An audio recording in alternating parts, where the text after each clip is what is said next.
So we went through the buffet line this morning, just like you did. And it's interesting to me, the stuff they put out in the buffet. A lot of it is, if you think about how it goes, it's almost always even in the same order, right? The pastry and stuff comes first, and then there's fruit, I think this morning, and then there was potatoes, and then the eggs, and then the bacon. See, I think bacon should be first, but it was last. And then orange juice right before you go in, another chance to get this influx. And what I've learned from the redhead is that it's almost like the tobacco industry. You know, cigarettes aren't illegal; they just kill you. And 19% of our intelligent population still smoke cigarettes.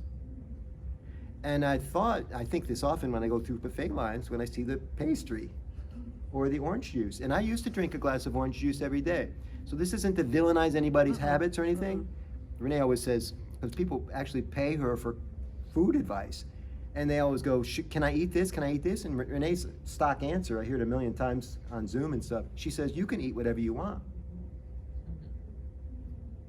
Zig Ziglar, the great motivational speaker, used to say, nothing ever goes in my mouth without permission, without my permission. Isn't that a great line? But when I went through that buffet line this morning, I made some choices about what was going to be on my plate and what wasn't. And Renee can tell you her advice on this, and you can ask questions, because this will set you back, because you were taught orange juice is good for you, or that it's no harm in having a muffin, but it turns out there might be. Depending, right? So demonizing foods doesn't help, and when it gets into food, and it's a pretty big conversation. The easiest way to think about it is, how do you want to feel? And then work the problem backwards. That's really the way to do it. Food is function. All your body's trying to figure out when you put stuff in your mouth is, how do I utilize this?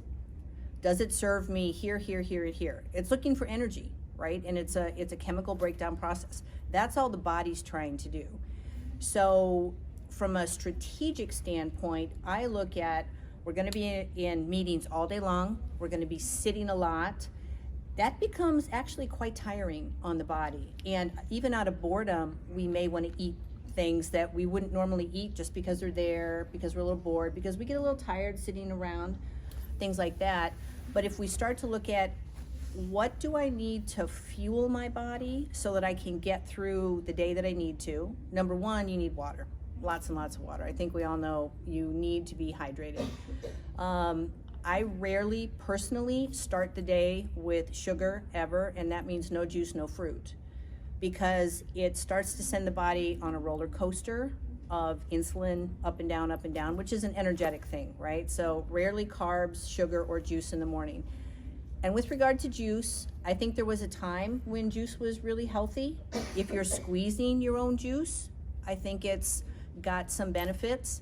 Outside of that, you may as well be drinking Coke for breakfast, because it's got as much sugar in that thing of juice as a can of soda.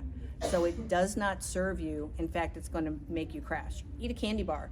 If you're going to have if you're going to have juice, you may as well have a candy bar for breakfast. That's about how vital it is to your survival, and you're going to crash. As the day wears on, one of the things to think about, things that give you sustained energy, are things that have some protein. Leafy green vegetables or some sort of vegetables are often very good, and some form of quality fat. Bacon.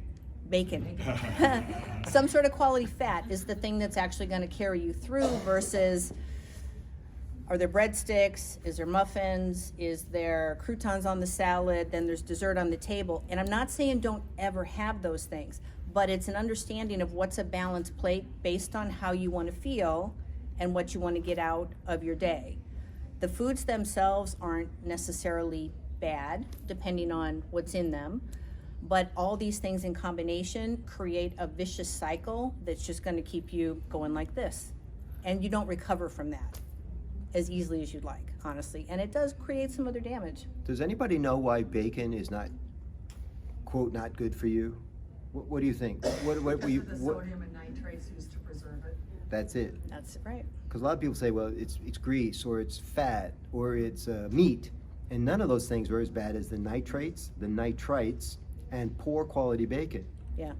Almost all good food costs a bit more money than non-good food.